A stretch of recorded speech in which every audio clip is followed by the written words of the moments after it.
감사합니다. 하나님 말씀 우리 구약성경 시편 119편 145절을 함께 보시겠습니다. 구약성경 896쪽 시편 119편 145절에서 152절까지 한 절씩 교독하시겠습니다. 시편 119편 145절에서 152절까지 우리 교독하겠습니다. 여호와여, 내가 전심으로 부르짖었사오니 내게 응답하소서. 내가 주의 교훈들을 지키리이다.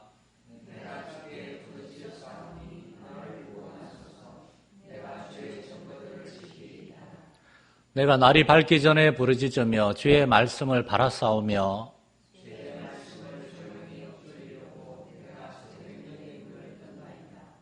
주의 인자하심을 따라 내 소리를 들으소서. 여호와여, 주의 규례들을 따라 나를 살리소서.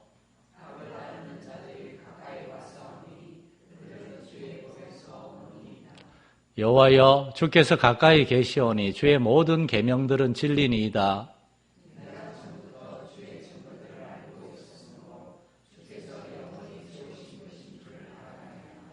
아멘. 수요일 7시 반까지 교회 오기 날 바쁘고 힘드시죠? 네. 제가 보니까 일하는 분들이 참 오기 쉽지 않겠더라고요. 그렇다고 예배를 또 8시로 미루면 또 그게 또 촉박해집니다. 제가 말레이시아에서 다 경험해 봤습니다. 그러니까 7시 반에 어떻게든 좀 일찍 오려고 좀 노력해 주시기 바라고. 수요일 날 시편 말씀을 묵상하면서 최대한 쉽고 시편의 감동을 성도들에게 정말 잘 전달하기 위해서 애쓰고 있는데 부족함이 많습니다. 설교자를 위해서도 많은 기도를 부탁드리겠습니다. 그리스도인의 삶은 영원한 생명을 가지고 영혼을 향하고 있으면서도 그러면서도 우리가 지금 바로 오늘 여기에 발을 디디고 현재를 살아가는 이러한 두 개의 시간 속에서 살아가는 복합적인 존재입니다. 이 균형을 잃어버리면 신앙생활에 힘을 잃거나 해이해지거나 더 극단적인 경우는 이단으로 빠집니다. 이단들의 특징은 영생, 천국 강조하면서 현재의 삶을 무시하는 거예요.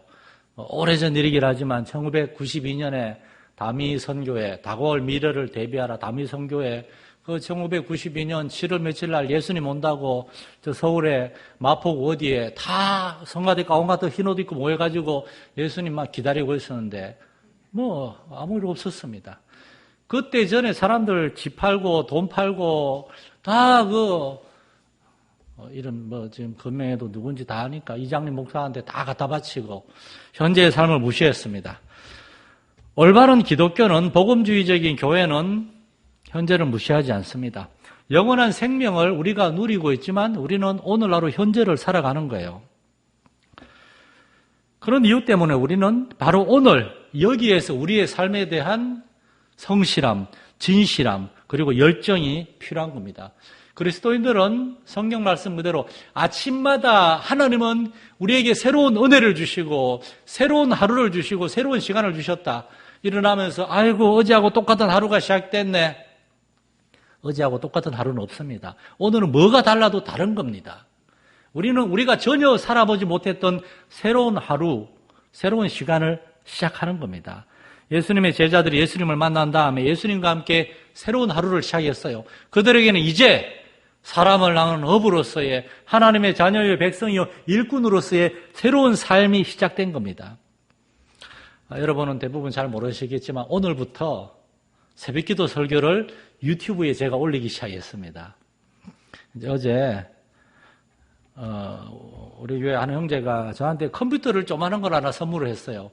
우리 집에 얼마 전에 와서 봤는데 어떻게 목사님 집에 컴퓨터가 없냐 그래서 노트북 있어요. 그러니까 노트북 글씨도 조그만하고 안 된다고 자꾸 주고 싶어 하는데 그걸 또 안 받기도 그래가지고 받았어요. 받으니까 모니터도 크고 좋더라고요. 그래서 제가 사실은 몇 주 전부터 제 마음에 무슨 생각이 있었거든요. 제가 주중에 종종 귀한 목사님들 설교를 들으면서 저도 듣고 배우고 있는데 서울의 어떤 목사님이 얼마 전에 설교하면서 그런 얘기를 하시더라고요. 그리스도인의 삶은 일주일에 한 번 주일날 교회 와서 예배드리고 설교 듣는 것으로 이루어지는 것이 아닙니다. 주의를 지키고 예배하고 말씀을 듣는 것은 신앙생활의 기초이지만 그러나 참된 신앙생활은 그렇게 은혜받은 사람들이 매일매일 하나님의 말씀을 읽고 묵상하면서 세상 가운데 살아가는 데서 이루어집니다. 날마다 하나님의 말씀, 일주일에 한 번 교회에 오는 것이 아니라 날마다 매일 하나님의 말씀을 읽고 묵상하고 순종하는 삶을 통해서 그리스도의 삶이 이루어지는 겁니다. 그 목사님 설교를 들으면서 저는 우리 교회가 하나님의 말씀이 이끄시는 교회라는 표를 가지고 비전을 가지고 지금까지 신앙생활 하는데 우리 성도들의 삶 속에서 하나님의 말씀은 얼마나 중요한 부분을 차지하고 있을까? 아까 제가 지난주에 설교 제목 기억하십니까? 물어보려고 그랬는데 권사님이 기도하면서 얘기를 하셨어요. 빌립과 나다네엘이었습니다. 성경 본문은 기억이 잘 안 나시죠? 요한복음 1장 43절에서 51절입니다. 내용까지는 몰라도 그런데 일주일에 주일날 설교고 예배 한번 드리고 설교 한번 듣고 그걸로 우리가 일주일의 삶을 다 지탱해 가는 게 아니에요. 우리가 어느 날 친구가 초대해서 비싼 고급 식당에 가서 너무나 좋은 음식을 접하게 됐어요. 야, 이거 내가 한 10인분 먹어야 되겠다. 그리고 일주일 굶어야 되겠다. 그렇게 살 수는 없습니다. 그날 하루에 일용할 양식을 먹는 겁니다. 우리에겐 일용할 양식이 필요해요. 그래서 저는 어떻게 하면 새벽 설교를 녹음은 하는데 문자로 다 보내자니 그것도 참 성도들 번거롭고 귀찮은 거고 띵동띵동 문자가 뜬다고 또 여기 있는 분들은 다 읽겠지 듣겠지만은 또 바쁜데 뭐야 하고 석 지울 수도 있고 그래서 오늘 새벽에 제가 설교를 녹음해서 집에 가서 유튜브에 올렸습니다. 여러분, 유튜브에 들어가가지고 마산 열린교회 치면은 이제 매일 한 7분에서 10분 정도의 짧은 매일 묵상이 나옵니다. 그걸 좀 듣고 날마다 좀 묵상하고 거기에 이제 짧은 말씀 묵상과 기도의 제목을 제가 얘기하는데 정말 우리 교회가 영원한 생명을 얻은 사람들이 오늘 하루 여기에서 우리가 하나님의 말씀을 묵상하고 우리의 가장 현실적인 삶의 현장에서 하나님과 동행하는 그러한 삶을 살 수 있기를 간절히 축원합니다. 시편을 저술한 시인들은 그런 사람들이었습니다. 바로 오늘 여기에서 영원하신 하나님을 경배하고 그 하나님의 말씀을 내 것으로 삼으려고 읽고 묵상하고 그 말씀을 붙들고 살아가는 사람들이에요. 원래 오늘 보면 앞달락인 137절에서 144절을 뺐어요. 왠가 하면은 그 두 개의 16절을 다 이렇게 설교 준비하는 내용이 너무 많은 거예요. 좀 어쨌든 시편 119편을 빨리 끝내고 그러고 싶은 마음이 있어서 사실은 앞부분을 넘어가려고 했는데 설교 준비하다 보니까 거기도 중요한 얘기가 너무 많아서 오늘 간략하게 그 부분을 다루고 오늘 본문을 다루려고 해요. 거기에서 시인은 두 가지 중요한 사실을 얘기합니다. 왜 하나님의 말씀을 붙들려고 하는지 첫 번째 이유는 하나님의 의로우심과 진실하심 그겁니다. 예수님은 마가복음에서 뭐라고 하시는가 하면 하나님 한 분 외에 선한 이가 없다. 하나님 한 분만 선하다. 그런 노래도 있잖아요. God is good. God is good. 이 good이라는 말은 그냥 선하다라는 말보다 좀 더 깊은 의미가 있어요. 옳다, 진실하다, 믿을 수 있다. 피조물인 우리에게는 연약한 죄성 때문에 무언가 부족함이 있습니다. 그래서 우리는 아무리 믿음 좋고 아무리 참 법 없어도 살 사람 죄송한데 그런 사람들은 없습니다. 법 없으면 반드시 뭔가 우리는 실수를 하게 돼 있어요.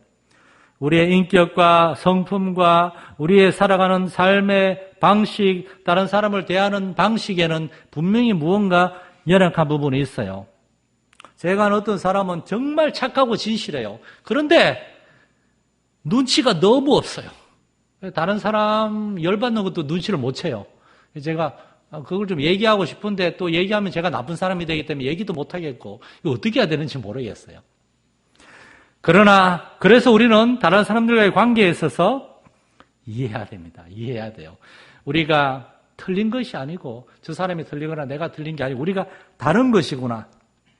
다른 사람들을 자꾸 믿고 신뢰하고 막 의지하려고 할 것이 아니라 성경은 우리에게 다른 형제와 자매를 사랑하라고 명령했어요. 사랑하기 위해서는 참고 기다리고 그런 게 필요해요. 그런데 그런 우리를 정말 그런 우리가 전적으로 믿고 의지하고 우리를 완전히 맡겨드릴 수 있는 한 분이 계시는데 하나님 한 분입니다. 119편 137절에 보면 여호와여 주는 의로우시고 주의 판단은 옳으니이다. 하나님은 의로우세요. 여기서 의롭단 말은 하나님은 진실하시다. 올바르다. 하나님께는 잘못된 거나 거짓이 없어요. 하나님은 전적으로 믿을 수가 있어요. 그래서 하나님의 판단은 옳습니다.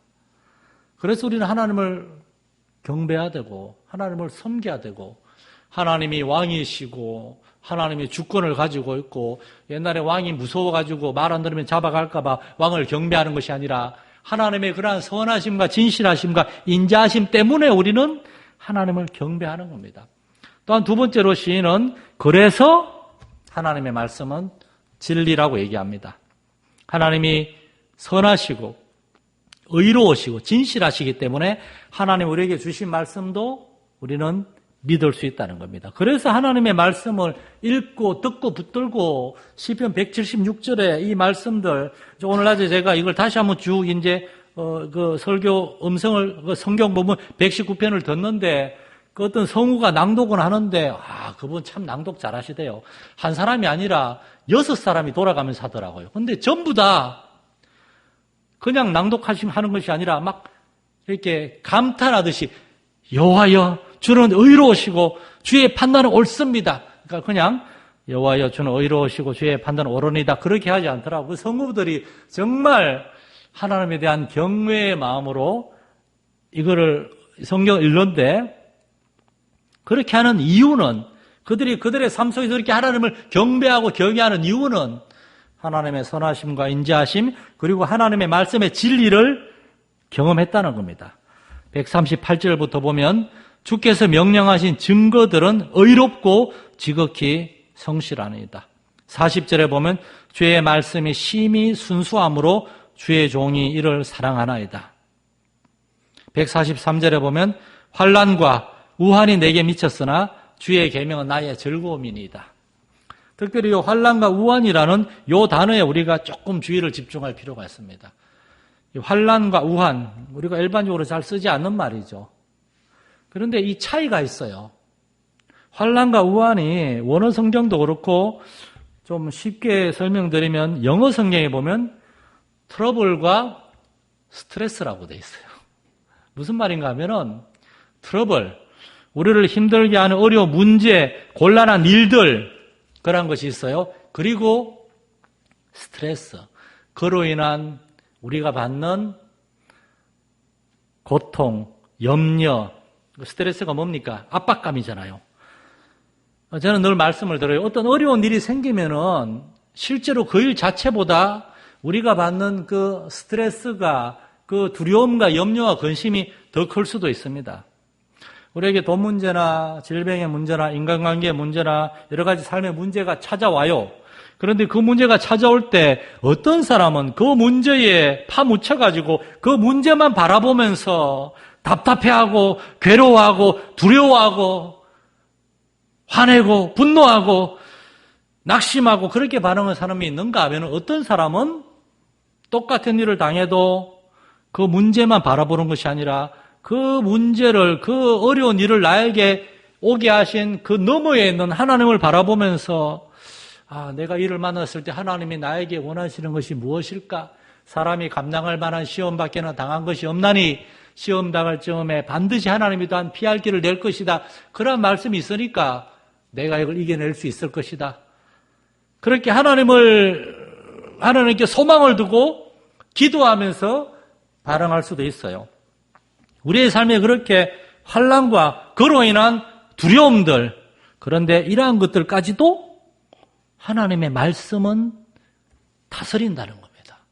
우리가 어떻게 환난 속에서 두려워하고 답답하고 스트레스 받으면서 우리 혼자만의 그 동굴로 숨어 들어가는 사람이 아니라 오히려 하나님 앞에 나와서 하나님께 우리의 마음을 토로하고 하나님께 다 얘기할 수 있습니다.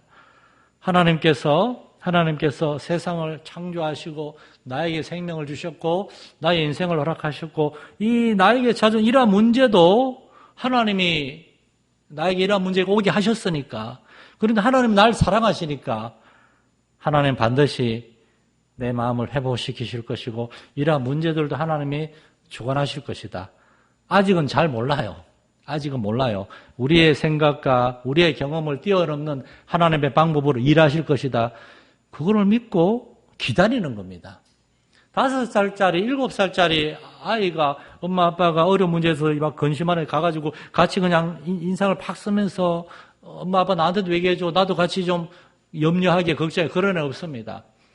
엄마 아빠 왜 그래? 그런데 엄마 아빠가 아이한테 괜찮아. 엄마 아빠가 알아서 할게. 그러면 알아서 하고 아이 가서 노는 겁니다. 엄마 아빠를 전적으로 신뢰하니까. 여러분, 하나님을 신뢰할 수 있기를 소망합니다.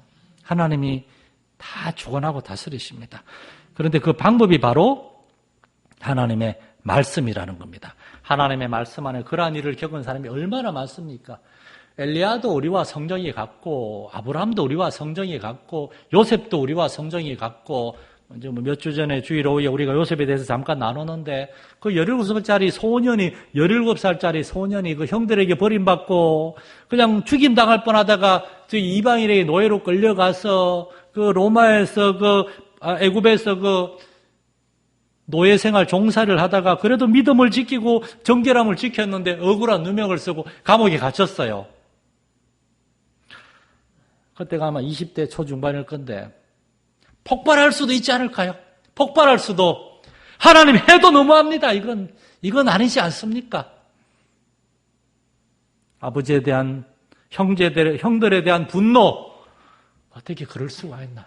그리고 그런 형들한테 나를 보는 아버지에 대한 분노. 원래 화가 나면은 엄한 사람까지 다 이렇게 막 미워하게 되잖아요.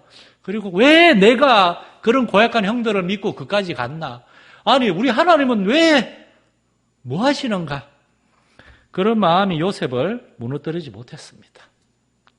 요셉은 감옥 속에서도 정직하고 성실하게 다른 죄수들을 돌아보면서 그렇게 살아갈 수 있었어요. 겨우 20몇 살짜리 젊은 청년이 어떻게 그럴 수가 있었는가? 그는 하나님의 말씀을 붙들고 기도했습니다. 어떤 세상적인 그런 분노와 원한 그 어떤 우한, 두려워하는 마음이 자기의 마음을 지배하는 것이 아니라 하나님의 약속의 말씀으로 우리 아버지한테 내가 오랫동안 듣고 배웠던 그 아브라함의 하나님, 이삭의 하나님, 우리 아버지의 하나님이 어떻게 역사하는, 우리 아버지가 저기 북쪽에 야곱의 외삼촌이니까 요셉한테 뭐가 됩니까? 자꾸 할아버지 라반 밑에서 아주 20년 동안 고생당할 때 그래도 하나님이 우리 아버지 야곱에게 이렇게 부와 재물을 허락하시고 여기가 인도해 주신 얘기 다 들었을 거 아니에요. 그러한 하나님이 애굽에서 나도 지켜주시겠지. 요셉은 감옥에서 하나님의 말씀을 붙들었습니다. 이제 오늘 본문으로 넘어와서 마지막 세 번째를 살펴보겠습니다. 그래서 우리는 하나님을 경외하고 하나님의 말씀을 신뢰하고 붙들기 위해서 어떤 환난과 우환이 우리를 지배하도록 내버려 두지 않기 위해서 우리가 해야 될 일이 있어요. 하나님의 말씀을 붙잡기 위해서는 시간을 내고 마음을 써야 한다는 겁니다. 가만히 앉아서 하나님이 다 해주시겠지, 그런 일은 없습니다. 오늘 본문 말씀 우리 145절에서 143절에서 152절까지 8절은 전부 다 바로 이 사실을 얘기해요. 시인이 하나님의 말씀을 깨닫기 위해서, 하나님의 말씀을 경험하기 위해서 애쓰고 있다는 겁니다. 특별히 부르짖는단 말이 3번이나 나와요. 시인은 이런 새벽에 일어나서 하나님께 부르짖으면서 기도해요. 왜 기도했겠습니까? 염려와 근심과 두려움과 불평과 원망과 낙심, 낙담이 내 마음을 주장하지 말게 하시고 나를 무너지지 않게 하시고 하나님께서 그 말씀으로 나를 붙들어 달라고 하나님께 기도하고 있는 겁니다. 그리고 또한 이런 새벽부터 하나님의 말씀을 엎조리고 있습니다. 왠가 하면은 유대인들은 밤 시간을 활용할 수가 없어요. 밤에 깜깜하니까. 돌 있는 사람이나 집에 불을 펼 수가 있었지, 오늘날 지금 전기가 없는 시대니까 밤에는 성경을 읽고 묵상할 수가 없어요. 그러니까 이런 새벽에 해가 떴을 때 새벽 미명을 기다리면서 일어나서 기도하다가 이제 햇볕이 좀 뜨면은 하나님의 말씀을 읽으면서 묵상하는 겁니다. 사도 베드로는 그의 서신에서 갓나라에 같이 순전하고 신령한 젖을 사모하라 그랬어요. 갓난아이들 뭘 압니까? 아무것도 모르는 애기들이 엄마 젖을 먹을 때 여러분 필사적으로 먹습니다. 필사적으로 먹어요. 애들이 아는 겁니다. 이건 내 생명줄이다. 내가 닭고기를 뜯을 것도 아니고 밥을 씹어 먹는 것도 아니고 나는 이 젖밖에 먹을 것이 없는데 이 젖도 못 먹으면 난 죽는다. 그래서 갓난아이들은 필사적으로 엄마 젖을 붙들고 엄마 젖을 사모하는데 사랑하는 성도 여러분, 우리가 하나님 앞 영적으로 정말 살아있기 위해서 하나님의 말씀을 이렇게 붙들 수 있기를 축원합니다. 읊조리다라는 말은 묵상하다, 읽고 또 읽고 생각하고 붙들고 그렇게 해야 그 말씀이 우리를 살린다는 겁니다. 오늘 본문에도 그 말이 나오는데 이제 몇 주 전에 우리가 상고한 이제 119편 107절에도 나의 고난이 매우 심하오니 여호와여 주의 말씀대로 나를 살아나게 하소서 그 말씀이 있어요. 오늘 본문 149절에도 여호와여 주의 규례들을 따라 나를 살리소서. 이 살리소서 나를 살아나게 하소서. 그거를 내 생명을 살려달라 그 말이 아닙니다. 제가 이미 말씀드렸지만 거기에 영어 번역은 preserve my life. preserve는 유지시키다. 지탱하다예요. 우리 이미 예수님을 통해 생명을 얻었어요. 그런데 우리의 생명이 정말 생명력을 가지고 계속 유지되기 위해서 강건하게 지탱되기 위해서 하나님의 말씀이 필요하다는 겁니다.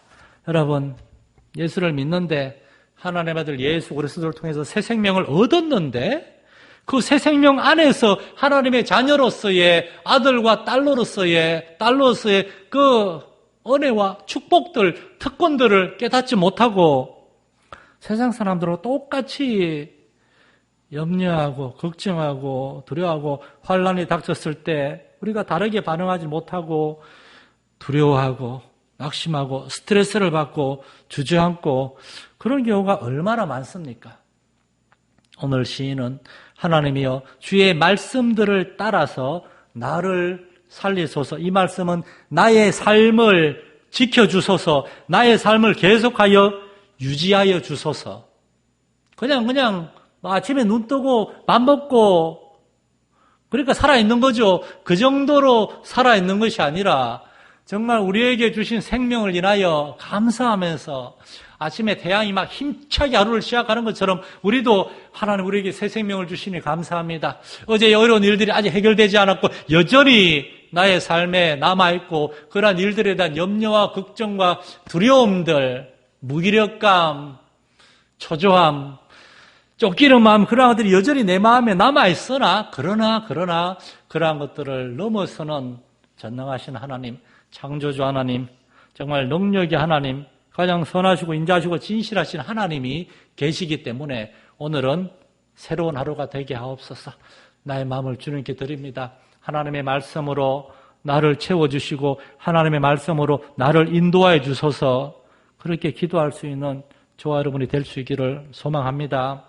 주의 말씀들을 따라 나를 살리소서. 그러한 생명력을 가지고 살아갈 때 그거는 가장 먼저 우리 주변 사람들이 눈치를 챕니다. 베드로는 계속 얘기합니다. 너희 속에 있는 소망에 관한 이유. 똑같이 어려움을 당하고 주변 사람들도 다 알아요. 저 집에 또 부모님이 아프시대, 저 집에 누가 아프대, 저 집에 어려운 문제가 있나 봐. 그런데 왜 저 사람은 웃을 수가 있나? 왜 저 사람은 기뻐할 수 있나? 자기 코가 석자일 텐데 왜 저 사람은 다른 사람을 돌아보고 저런데도 나한테 와서 교회 가자 그러네. 나한테 가서 하나님에 대해서 이야기 안 해. 도대체 이 사람은 뭔가? 세상 사람들은 우리가 그들과 다르다는 것을 알게 될 것입니다. 그래서 여러분, 우리는 영생을 얻은 사람들이지만 우리가 감당해야 될 삶의 분량은 오늘 하루입니다. 오늘 하루. 내일은 하나님이 새로운 하루를 주십니다. 오늘 하루 하나님이 주신 시간 안에서 하나님이 인도하신 삶의 자리에서 물론 어렵고 힘든 일이 있었다 하더라도 그러한 것에 의해 지배당하는 것이 아니라 한 발짝 물러서서 하나님께 맡겨드리고 하나님이 어떻게 역사하시는가 그것을 기다리면서 하나님의 뜻을 알려고 하고 하나님께 순종함으로 오늘 우리에게 주어진 하루하루를 살아가는 저와 여러분이 되고, 그리고 이렇게 열심히 살아갈 때 여러분, 우리가 밤에 푹 쉬고 한잠 자고 나면 내일 또 하나님이 새로운 하루를 주십니다. 그 하루도 우리는 또한 하나님 앞에서 하나님께 올려드리면서 살아계신 하나님과 그의 말씀을 따라서 살아가게 될 것입니다. 이러한 은혜가 있기를 간절히 소망합니다. 살아계신 하나님 아버지, 시인은 정말 오늘 우리가 겪고 있는 그 모든 삶의 환난과 그로 인한 우환들, 염려와 두려움들, 근심들, 괴로움들, 고통들, 하나님의 분노들, 답답하고 힘든 그러한 모든 마음들도 다 경험했고 낙심하고 주저앉은 적도 있을 것입니다. 그러나 하나님을 신뢰하는 사람이었고 그의 안에는 하나님의 생명이 있었기 때문에 그는 하나님 앞에 엎드려서 주의 선하심과 인자하심과 진실하심으로 주의 생명의 말씀을 따라서 나를 살려주셔서 나의 삶을 회복시켜 주시고 나의 삶을 지키시고 인도해 주셔서 그렇게 기도했습니다. 우리 성도들도 그렇게 엎드려 기도하게 해 주옵소서. 하나님 살아계시며 오늘도 우리에게 말씀하시는 줄 믿습니다. 오늘 하루 그렇게 열심히 살아간 성도들 이제 하나님께 그 모든 일을 맡기고 내일을 기도하면서 기다리며 소망합니다. 우리 성도들에게 새로운 은혜를 더하여 주시고 우리 성도들의 삶을 주님이 다스리시고 인도하여 주옵소서. 우리 주 예수님의 이름으로 기도드립니다. 아멘. 하늘에 계신 우리 아버지, 아버지의 이름을 거룩하게 하시며 아버지의 나라가 오게 하시며 아버지의 뜻이 하늘에서와 같이 땅에서도 이루어지게 하소서. 오늘 우리에게 일용할 양식을 주시고 우리가 우리에게 잘못한 사람을 용서하여 준 것 같이 우리 죄를 용서하여 주시고 우리를 시험에 빠지지 않게 하시고 악에서 구하소서. 나라와 권능과 영광이 영원히 아버지의 것입니다. 아멘.